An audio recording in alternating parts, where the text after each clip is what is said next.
président de la République nag même s'il bouge le petit doigt il est en train de donner une direction. Il est en train de parler.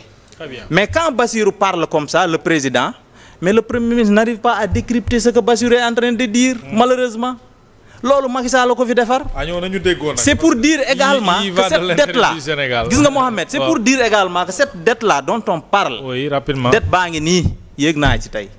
Dette baa ma yóbbu ba jam ñaajo. Dette bi moo tax tey jii ñu mën a organiser JOJ. Dette bi moo tax tey ñu mën a recevoir le monde entier ici dans quelques mois. Très bien. Mais c'est extraordinaire. Alors, Bachir, autoroute bi partout. Sur la dette cachée, est-ce que FMI dafa confirmer Sonko?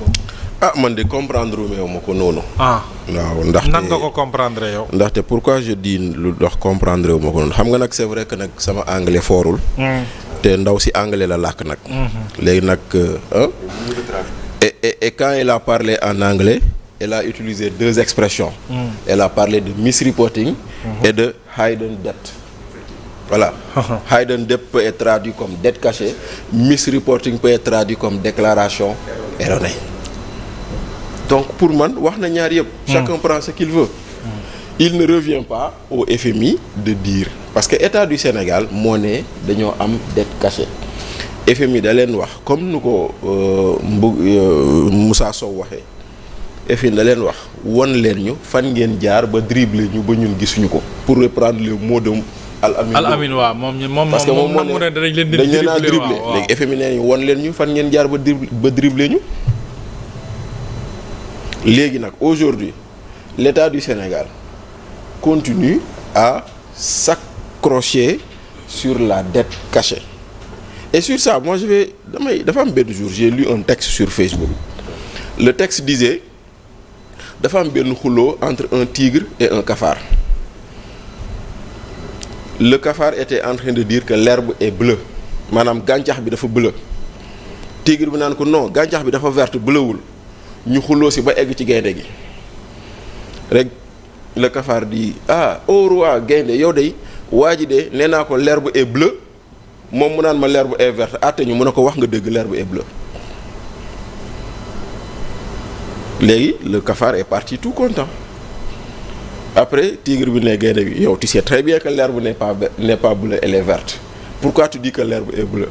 Mu ne ko yow yaa sonnal sa bopp di werante koo xam ne tu ne peux pas lui donner un argument bu mu dégg. mu yombalal ko ko. Kon ñu ni tamit nañ ko yombalal état bi. nañ ko yombalal waa Pastef dette cachée am na.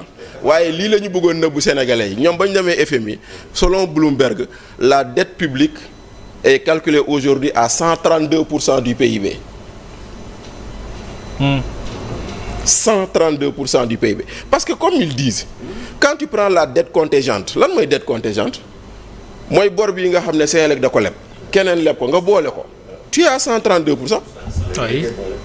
Justement léegi aujourd'hui dañoo nekkoon à 119% du taux de PIB ñu ne ñu loolu c'est trop léegi on est à 132% selon Bloomberg. 15 points de plus.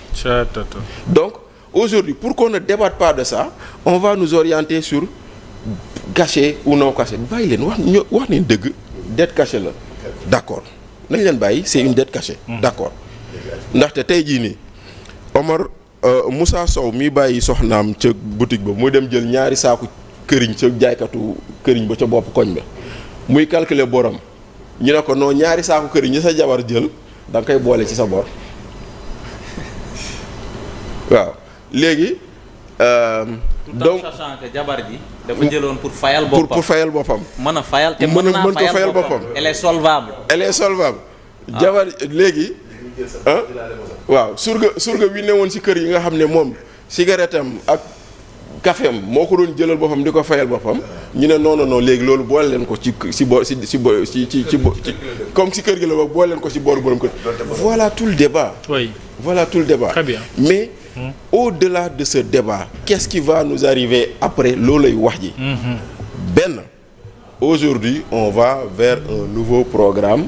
Mais un nouveau programme qui risque de nous coûter très cher. te ce nouveau programme boobu noonu xam nga fii lan moo ci neex.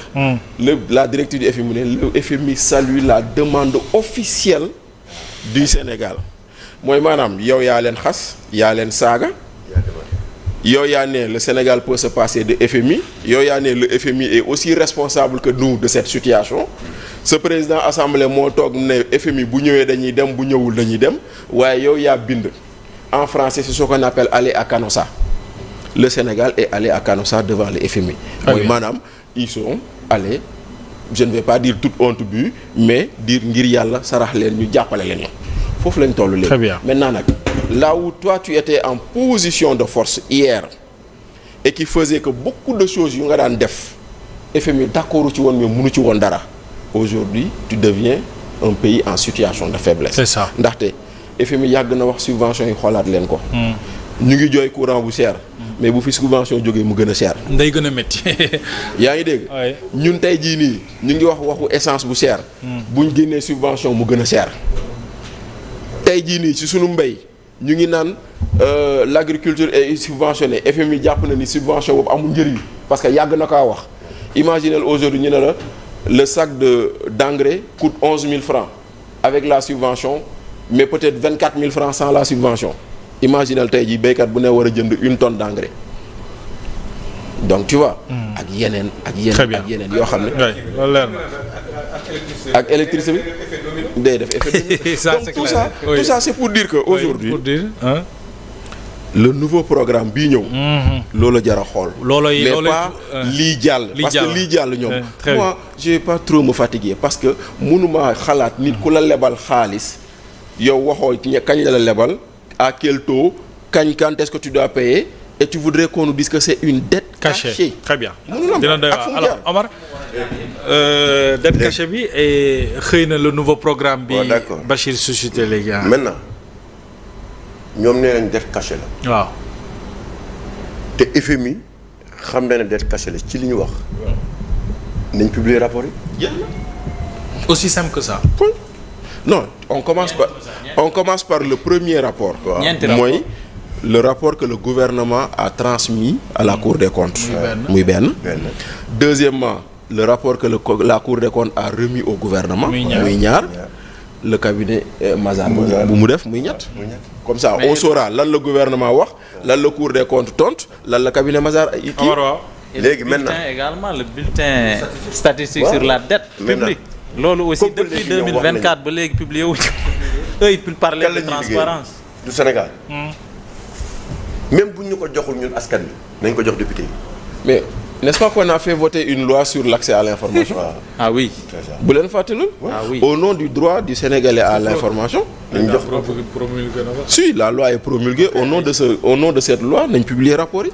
mais au nom de la transparence tout court. c'est ça. ñoom ñoo fi doon yuuxu ne transparence non transparence duñu la dégg quoi. jub jubal Moussa voilà boobu ngay wax. au nom du jubal jubal. léegi maintenant allez-y.